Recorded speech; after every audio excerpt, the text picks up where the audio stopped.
via satellite from Hollywood and New York City. It's Rockline, the show where you interview the hottest stars in rock and roll. Hello again, I'm Bob Coburn. Rockline is brought to you in part by Budweiser. For all you do, this Bud's for you. Tonight, Rockline is an evening with Geddy Lee of Rush. So get your questions ready and call us toll-free in the U.S. and Canada. 1-800-344-ROCK. That's 1-800-344-7625. One number toll-free from anywhere in North America. Many things impress me about Rush: the brilliant lyrics, the unity they exhibit as musicians, and their meticulous concert performances, to name a few.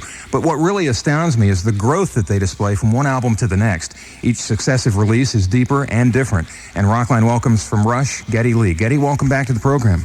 Thanks very much. Nice to have you here. Back. Great to have you here. A couple of things I want to ask you before we play a song and then invite our callers to talk with you. How was the recording process this time? Was it a difficult process or more enjoyable one this time?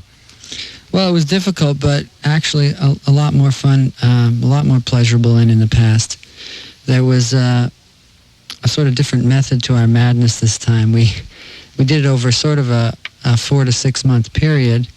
And every 3 weeks we'd take a week off so we could go home and sort of recharge our batteries. And whenever we got together for the next 3-week leg, it would be in a different country, a different environment, so and sometimes a little exotic. So we spoiled ourselves a little bit and really enjoyed making the record. And that keeps the creative juices flowing, too. Now, somebody told me that Force 10, which is, I guess, really the lead track off of the album, was recorded kind of as an afterthought. Tell us the story about that. Well, it was more or less an afterthought in the writing stage. We took 2 months to do all of our writing and pre-production, preparation for the making of the record. And we had 9 songs, and I guess it was we had about a day and a half left of time booked before we were supposed to, leave and get ready to make the record. And our producer and all of us were sort of really pushing for 10 tracks on the album. And some lyrics had been submitted to us by a friend of ours, Pi Dubois, who co-wrote Tom Sawyer with us in years gone by. And Neil was able to put some his own thoughts to one of the songs that he had and present it to us in the morning of the last day that we were there. And we loved the results, so we got together and brainstormed for about 2 or 3 hours, and we had Force 10. This is how it came out. Force 10 on Rockline. Yeah. Absolutely tremendous song by Rush. That is called Force 10 from Hold Your Fire, their most recent album, their 12th studio record. Time for a call now for Geddy Lee of Rush. It's Natalie. She's in Calhoun, Georgia, listening to 96 Rock in Atlanta. Natalie, welcome to the Rockline. Thanks. Hi, Geddy. Hi, Natalie. And hi for my brother Greg. That's so I don't get stabbed tonight in my sleep. Oh, okay. Hi, Greg. Okay, my question is, in listening to your last albums, I've noticed that there's been a change in musical attitude from like Grace Under Pressure to Hold Your Fire. It seems to be a more positive and a more mature sound, and I wanted to know what had occurred within the band to bring about that change. Well, that's a good question, and also a very difficult one to answer, because you're really talking about 3 people, and you're probably talking about a span of 3 years of their lives. And you're talking about a lot of different things that we each go through as a band, but also as people, and, all kinds of personal growth, different life experiences. One significant thing I think I could shed some light on, we've been taking more and more time off from the rigors of the road and from living in studio, and devoting more time to sort of personal interests and personal travel. Neil does a lot of personal travel, Alex, myself. And I think those things help put your life your work in more of a life perspective. And what I mean by that is, when you first start, you work all the time. When you're exhausted, you come home. And those are 2 really very separate worlds. But the older you get and the more experienced and confident you get that you're going to be around a little longer, you start sort of integrating both of those into one lifestyle. And I think your experiences in one sort of reach over into the other more easily, if you follow what I mean. There you go, Natalie. Go ahead, Geddy. So maybe that's why.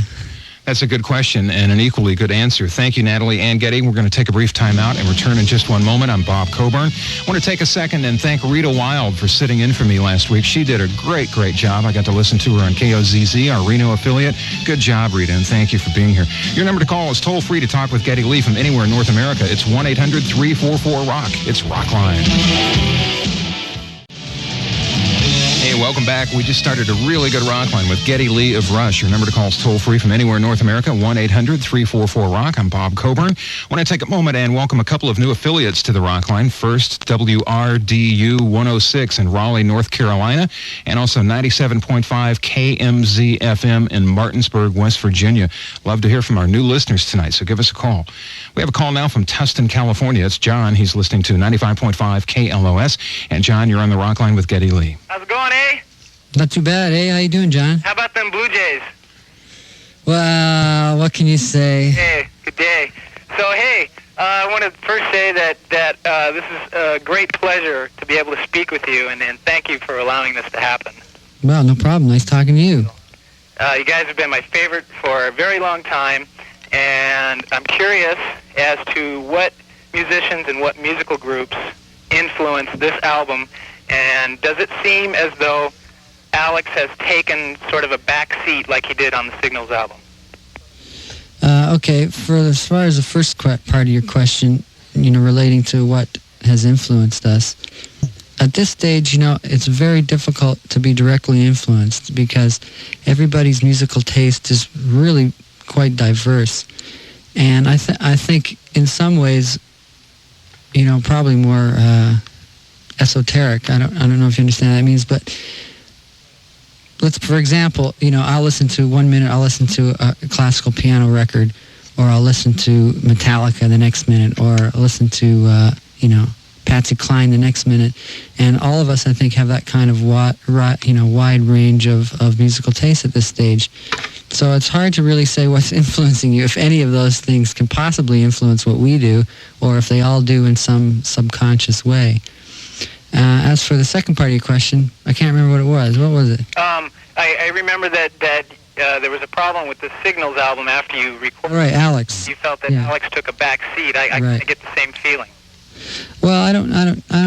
It's hard for me to answer that question because we're very close to it, and we spent 5 weeks doing guitars on this record, and there was a lot of guitars going on the record, so it's hard for me to look at him taking a back seat. I think he's probably got a slightly more melodic role on this record, and I think a more balanced role. I don't think it's totally guitar dominated, but I don't think the guitar takes a backseat at all. It's still very integral to the sound of Hold Your Fire. There you are, John. Thank you for your questions. Call us again sometime. Glad you got to talk with Geddy. Let's roll on out of McAllen, Texas this time as we speak with Robert. He's listening to 99X in Brownsville. And Robert, you're on the show. Hey, Geddy, how's it going? Not too bad, Robert. How you doing? Pretty good. This is almost as good as getting backstage passes, but I don't think I'll Believe me, it's better. Huh?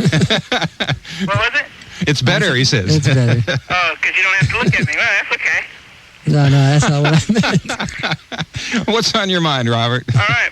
Well, I was wondering, since you and Alex apparently write the music that goes into this, the musical portion, and Neil writes the lyrics, what helps you relate melodically to the really complex lyrics that Neil Peart writes? That's a good question. Sometimes you just have to keep reading the lyrics. We write in a lot of different ways. Sometimes we write music first and try to fit lyrics to music, sort of like a puzzle.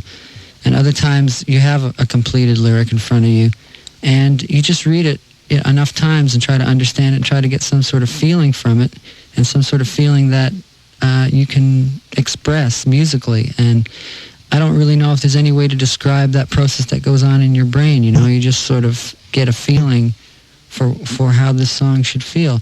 And also you sort of combine that with the kind of things musically you want to accomplish on that particular record. So that's on the back on your mind at the same time.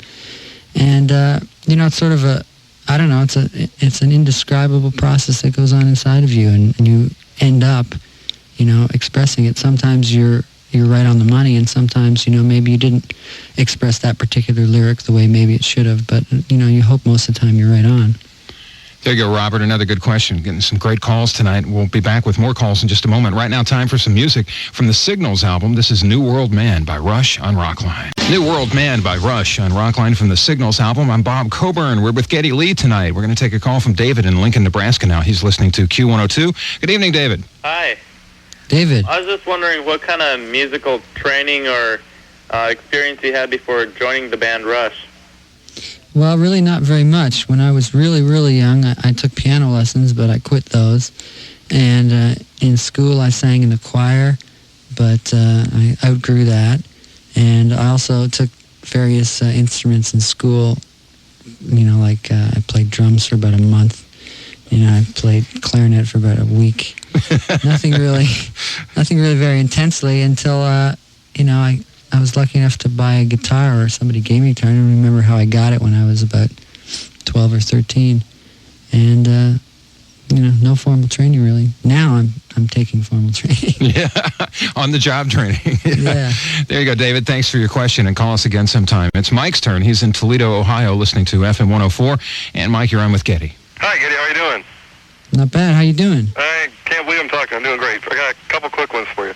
Sure. First, Geddy's kind of an unusual name. And I was wondering if you could, you know, kind of explain that. And second, on this album, I think on the last one too, on the credits, your last thing is the Omega Concern. I was wondering what that's about. Ah, the Omega Concern. Many people wonder about the Omega Concern.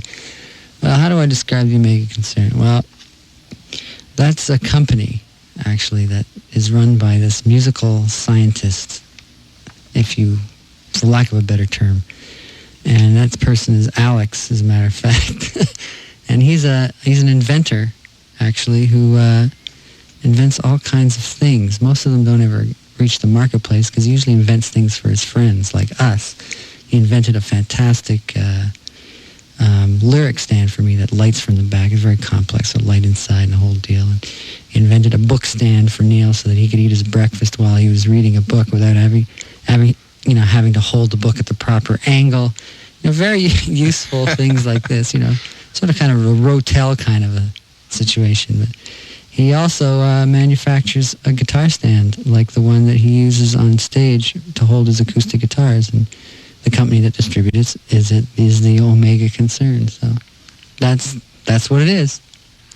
And as far as my name, well, my name is sort of a confusion of another name. You know, my mother is from Poland. She has a very thick accent. And, you know, when I was young, I was born Gary. But when she pronounced it, everyone thought it was Geddy. And so since for a very, very, very long time now, that's what it was. Now it legally is now. So that was the origin of that name. Couple of really good questions, Mike. Thanks for being on the show tonight. We'll take a brief time out. We'll return with our evening with Geddy Lee of Rush in just one moment. Your number to call is toll-free from anywhere in North America. There's only one number for the one and only Rockline, 1-800-344-ROCK. Hi, this is Rick Ocasek of The Cars. You're listening to Rockline. And next week on Rockline, it's an evening with the Cars, live and nationwide in the U.S. and Canada.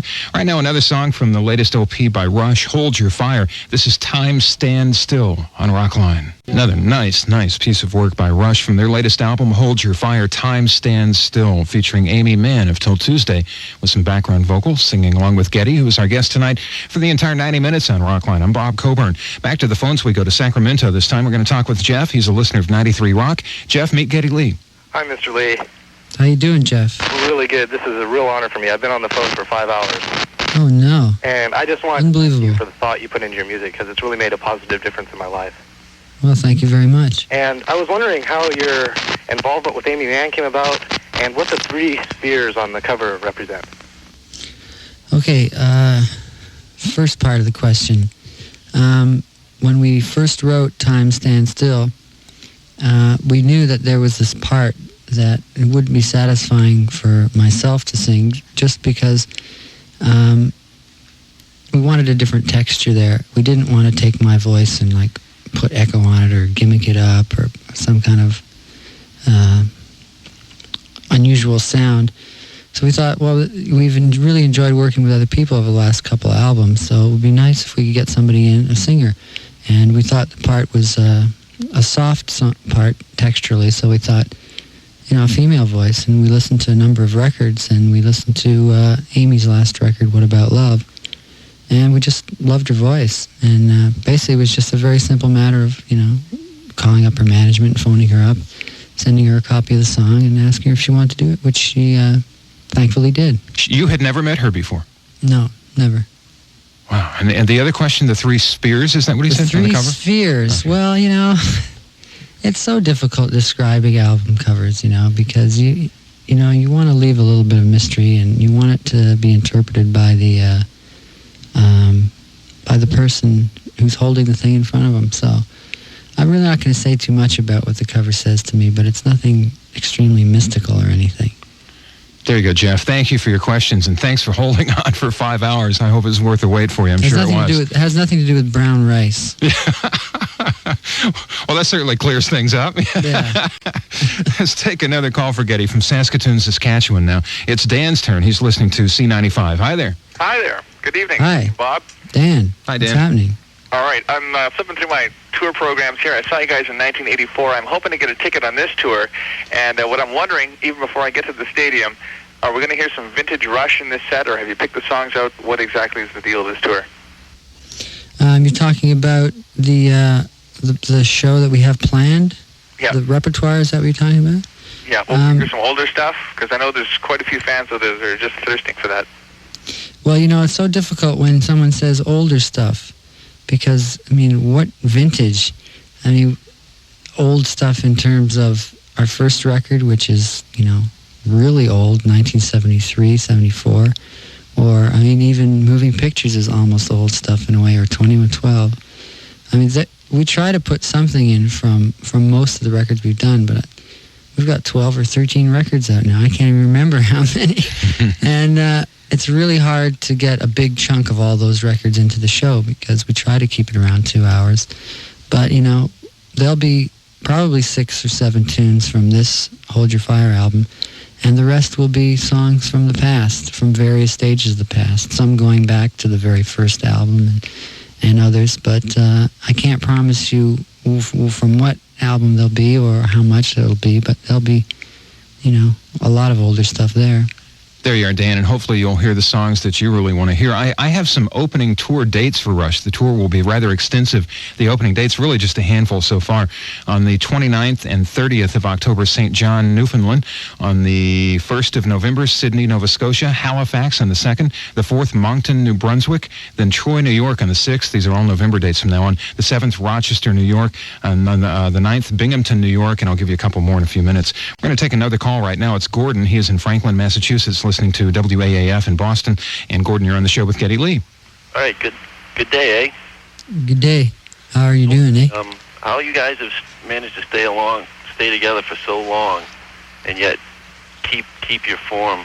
And another thing, I was wondering if we plan to see another album from you guys in the future. Well, you definitely see another album for us, that's for sure. I don't know when, but you will.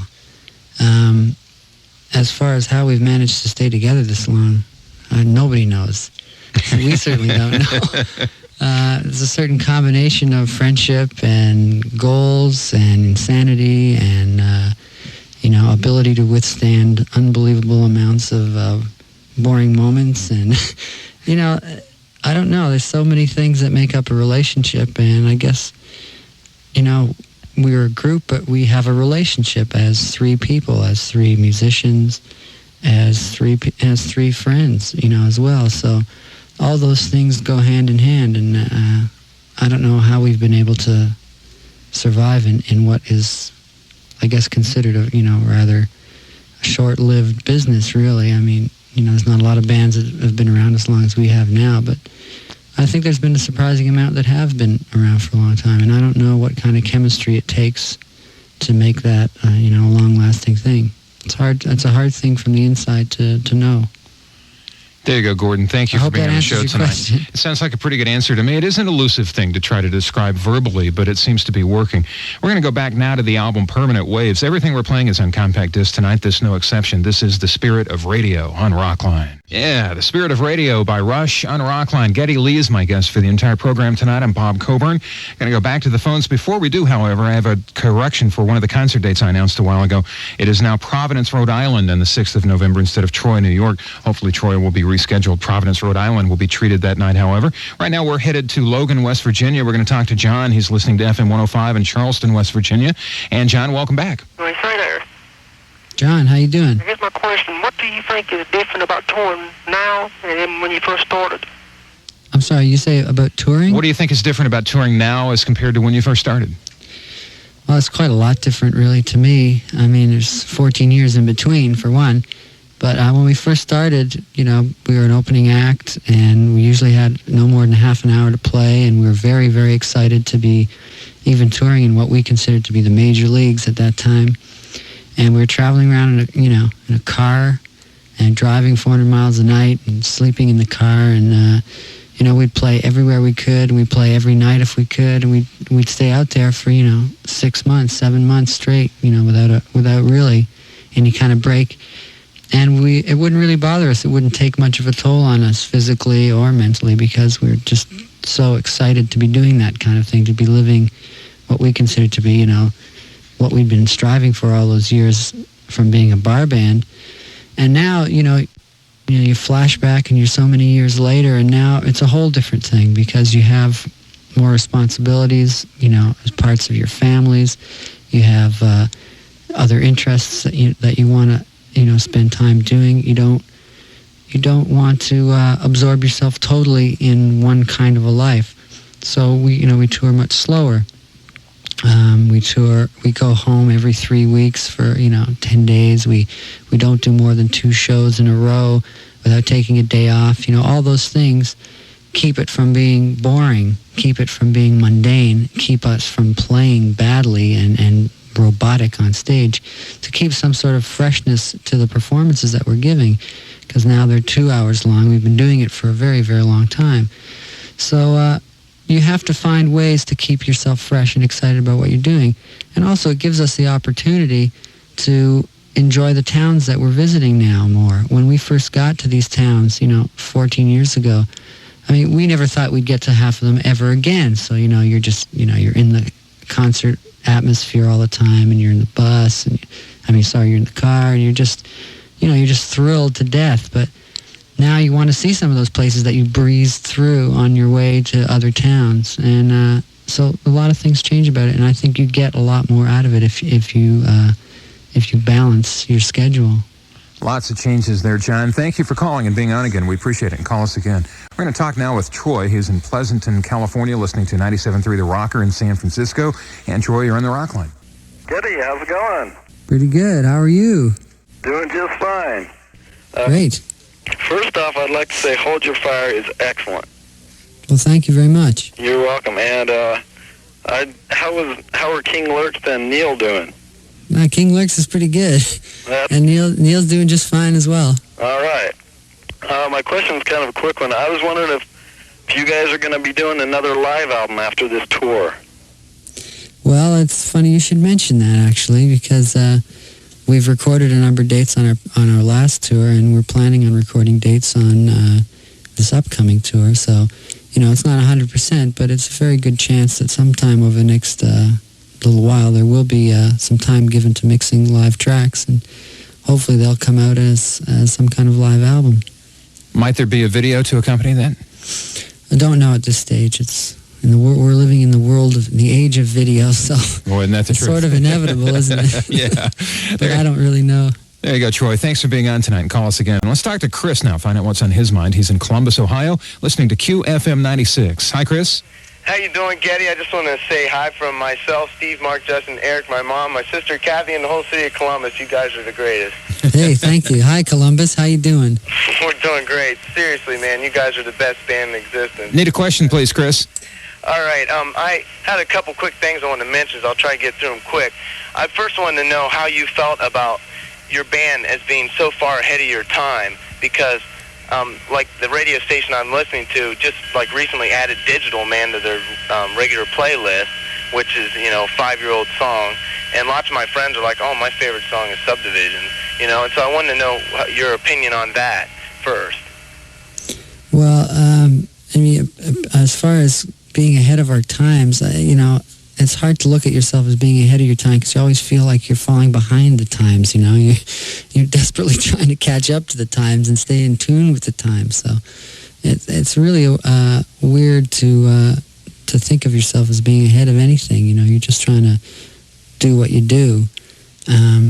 As far as anything to do with digital and radio, I'm not sure what you meant by that question. I think that's probably better addressed at the local radio station there in Columbus, and I'm sure they'd be glad to talk to you. We ourselves have to take a brief time out. We'll return in just one moment to talk with Geddy Lee, toll-free from anywhere in North America. Your number is 1-800-344-ROCK. We're talking rock and roll on Rockline. Welcome back to our Evening with Rush featuring Geddy Lee on Rockline tonight. I'm Bob Coburn. The concert tour is really in its opening stages, and as we speak, dates have been changed and whatnot. I'll try and clear up what we have announced so far. I had announced that on the 9th of November they would be in Binghamton, New York. They will now be in Binghamton on the 13th of November. The 9th, they will be in Springfield, Massachusetts. Other dates so far confirmed: on the 10th, Utica, New York; the 12th, Troy, New York, so you'll not be left out in the Troy area; and on the 14th, Buffalo. That's all we have so far. More dates will be added later. This will be a rather extensive tour. Right now, more rock and roll from the latest LP by Rush, Hold Your Fire. This is Turn the Page on Rockline. From the new album, Hold Your Fire, Turn the Page by Rush on Rockline. I'm Bob Coburn. We're with Geddy Lee this evening, and we head back to the phones. We have a call now from 94.5 KSMB in West Lafayette, Louisiana. We're going to talk with Dave now. Dave, you're on the Rockline. Hi, Geddy. Hi, Dave. I got a question this is from some of the guys down here, me and a guy named Stuart. Now, this album here seems a bit more reproducible on stage than, say, Power Windows did. Was that because you encountered a few problems with Power Windows due to the strings and the choir that you had? Well, actually, as a matter of fact, this album is more difficult to reproduce than Power Windows, as I can attest to because I just came out of rehearsal today, struggling with these tunes. Let me tell you, it's not easy at all. I don't know why it sounds easy and why it sounds easier than Power Windows, but let me tell you, from the inside looking out, it's far more difficult, primarily because, sort of Peter Collins and the move on this record was for me to play bass right the way from beginning to end through most of the tunes, whereas in the past, whenever I went to a heavy keyboard section, I would usually play bass pedals instead of bass, so it's made it much more difficult for me to reproduce, to keep my bass happening and to keep the keyboard parts happening. So I'm having to use a lot of electronic gear to do that, sequencers and sampling devices and foot switches and you name it. So it's going to be very difficult to reproduce, but we will do it. There you go, Dave. Thank you for your call, and I'm glad that Geddy could set the record straight for you tonight on Rockline about that one. Let's now move to Milwaukee. We're going to talk to Al, listening to WQFM. Al, you're on with Geddy Lee of Rush. Geddy. Hey, Al. Guy. First, I want to say I've been trying 10 years to try to talk to you, and I know you won't remember this, but last time I accidentally hung up on you, and I'm very sorry. You hung up on me? Yeah, How could you? hung up on you on Rockline. How could you do that to me? I was the elf from Milwaukee, but I got you again. Well. And by listening to your last two albums, including Hold Your Fire, songs like Taishan, if I'm saying it correctly, and like Mystic Rhythms, seems to have like a far eastern influence to them. And I was wondering how you go about writing these songs, or do you go as far as like George Harrison carried out his music, or do you just enjoy doing the style? Yeah, it's just enjoyment of trying to ingest or inject a different flavor to the album, try to have variety to the album. Taishan is a song that, it's a personal song that Neil wrote about his experience, climbing a mountain in China that was called Taishan, and the feelings and thoughts that he had as he got to the top of this mountain. And, that infers a certain Oriental flavor without wanting to go too overboard and make the thing, dripping of Oriental flavor. You just want to have that kind of a mood there. And with Mystic Rhythms, it just seemed appropriate for what the song was talking about. And I think it's nice to balance off your record with different styles and different textures. So that's really the motives behind those kind of sounds. It's a good call, Al. Thanks for being on tonight. Let's move on. Let a lot of people have a turn to talk to Geddy tonight. We're going to talk to Noel in DeKalb, Illinois. He's listening to 104.9 FM WYBR in Rockford. And Noel, you're on with Geddy Lee. Yeah, good evening, Geddy. Good evening, Noel. How are you? Yeah, I just want to mention, I'm doing fine, thanks a lot. I just want to mention that Northern Illinois University loves your new album. Thank you very much, Northern Illinois University. Doug, Tom, Mike, and all the Bosswoodmen. My question is now, I know that you produced the Boys Brigade album, and I was wondering, have you done anything like that since then, and do you plan to do anything like that in the future? I haven't done any producing in the recent past. I helped some friends of mine with a couple of things over the last little while, but basically, yeah, I am interested in doing more producing, and I would have done some producing this summer with some other musicians, but our schedules didn't work out. There was some conflicts in schedule, and in the future, I plan on taking and making more time for outside productions because I'm still very interested in doing that.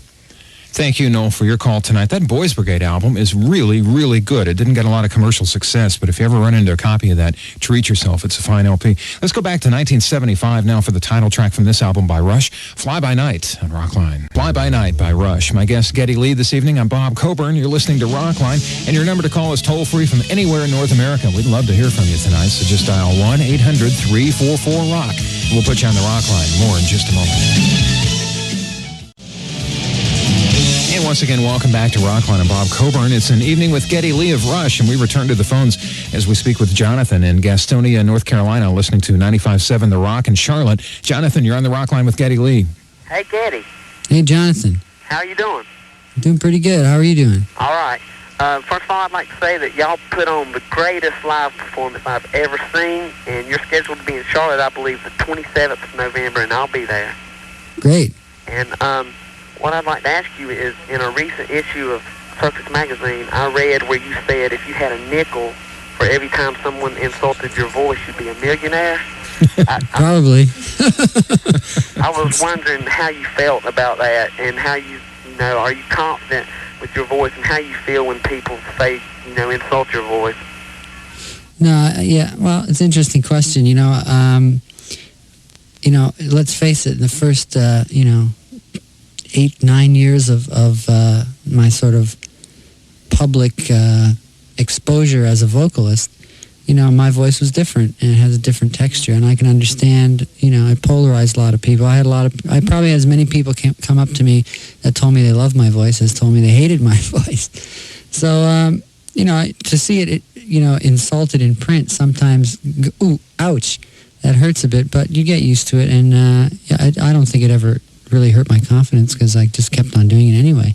And you always try to improve yourself as a vocalist, and over the last few years, I think, I've considered myself more of a singer than I have in the past, and vocalizing is very important to me. Getting good melodies and writing good melodies for my songs are, really important for me to sing, and being in the right key and all those things are considerations now where they never really were in the past. So, it doesn't bother me anymore, and I don't think it really, I don't think it really fits anymore, too. I think that all happened with a kind of a sound my voice had years ago. There you go, Jonathan, and enjoy the upcoming concert there in the Charlotte area. Let's move on now to Oxnard, California. We're going to talk to Ted. He's listening to 95.5 KLOS. Good evening, Ted. Hey, Geddy. Ted. How you doing? Pretty good. What is it? Never had. I really admire you, how you can play the keyboard, sing, and play the bass. Well, thank you very much. My question is, why does Neil Peart write all the lyrics? Is there a reason behind that, or well, there is a reason. Number one, he's like a human walking dictionary. He's the most literate person I have ever met in my life. And lyrics are something that always were difficult for myself to write. It was a lot easier for me to express myself musically, and the same went for Alex. And when he first joined the band, he was replacing our old drummer who used to write lyrics for the band, when he was in the band. So we discussed the fact that he used to write lyrics and that I was writing them now, but didn't feel that comfortable. And maybe he'd like to have a whack at it. And it was not his idea, but it was a job that he took to very well. And I think he's better suited for the job right now. I think there's probably a time, we all keep little ideas, lyrical ideas, and we all have input into the different songs lyrically that we do on our records right now. We all discuss them, but there's going to be times when there's other lyrics from other people pop up from time and again. But he's very good, I think, in getting better as a lyricist now. And I think it's important to let him do that. Yeah, I concur wholeheartedly there. Ted, thanks for your call. Let's let Greg have a shot now. He's in Naples, Florida, listening to 96 Rock in Fort Myers. Greg, you're on. Hi, Geddy. Hey, Greg. Fort Myers. How you doing? I just want to take some time to say that you guys are my all-time favorite band, and I have 7 of your albums on compact laserdisc. And I was one of the very first people to get Hold Your Fire. And as I sit here, I'm looking at a poster of you guys on my refrigerator. Oh, no. And the milk will go bad. Quick. Take it off. Have you guys ever done a soundtrack to a movie?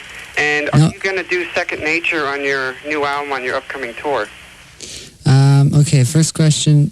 No, we have never done a soundtrack, but we have been offered some, and I think we probably would like to do one if the right one came along. As for Second Nature, it's a possibility, but we're really not sure at this stage. It depends on how long the set is getting and what kind of dynamics we'll have in the show. Well, it's a lock on Rockline. We're going to listen to it right now from a fully digital recording, Hold Your Fire. This is Second Nature on the Global Satellite Network. Beautiful. That's called Second Nature by Rush from their latest LP, Hold Your Fire. More in a moment with Geddy Lee. Your number to call toll-free from anywhere in North America. I'm Bob Coburn. It's 1-800-344-ROCK, and we are still talking rock and roll on Rockline. Once again, welcome back to Rockline. I'm Bob Coburn. We're with Geddy Lee. Let's take a call now from Sarnia, Ontario. We're going to talk with Tony. He's listening to Detroit's WRIF. Tony, you're on the Rockline. Hi, Geddy. Hi, Tony. How are you? Pretty good. How you doing? Pretty good. How's the wife? Oh, very good, I think. That's good. What do you think of the Jays this year? They didn't do too hot, eh? Well, what can you say when you lose by one game? Year, I suppose. It's heartbreaking. Okay. I was just going to ask you, somebody said it before that, if you had a nickel for every insult about your voice and stuff, you'd be a millionaire and stuff. Earlier on in your career, did you guys ever think about adding a lead vocalist or anything like that? No, because I was the lead vocalist. I wouldn't have thought of it. Didn't need to do that. There you go, Tony. Yeah. Thanks.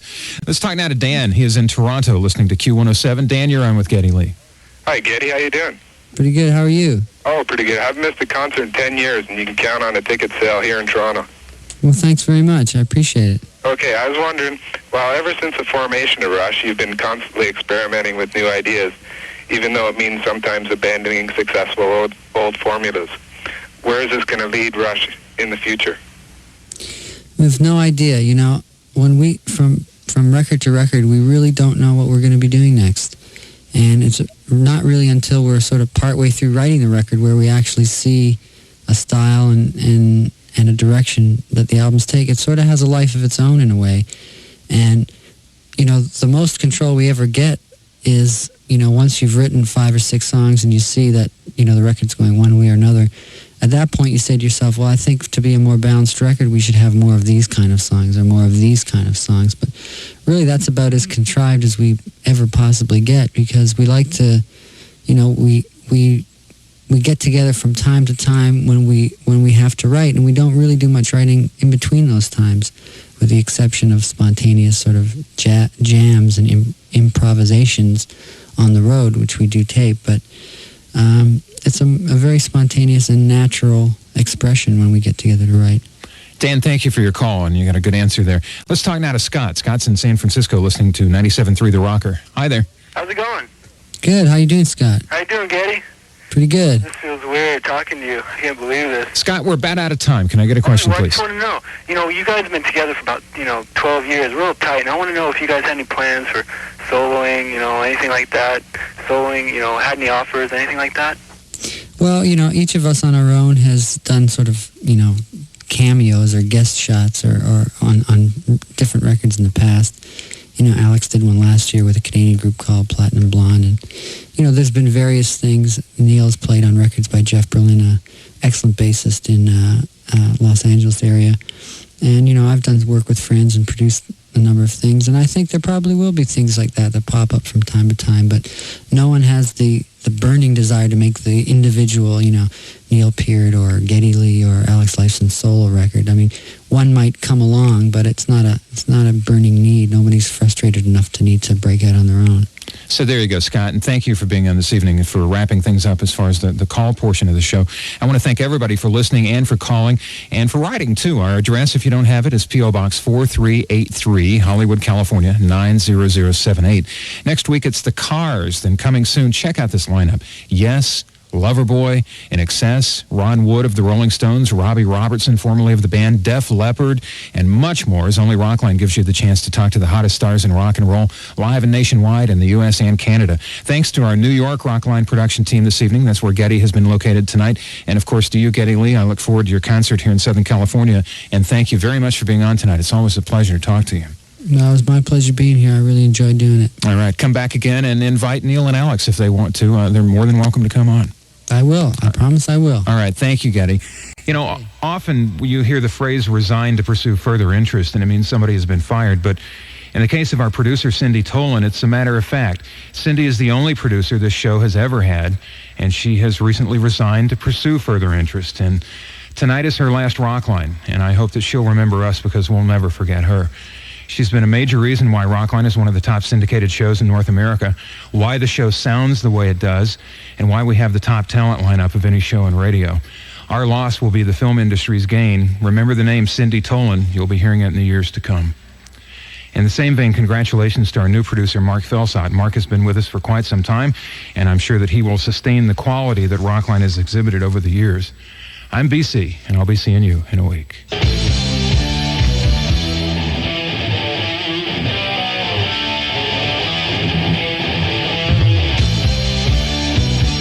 You've been listening to Rockline, brought to you in part by Budweiser. For all you do, this Bud's for you. Rockline is engineered by Jimmy Height, Conrad Pignon, Jim Pettyjohn, and Steve Thumé, and mixed on Yamaha professional sound equipment. Special production by Jimmy Rash. Technical direction by Jim Nelson. Our thanks to Sharon Sanchez, C.W. West, and Kevin Stevens for their special help. Rockline is produced by Mark Felsot. Executive producer Howard Gilman. Rockline is a presentation of the Global Satellite Network for distribution in the United States by the ABC Rock Radio Network.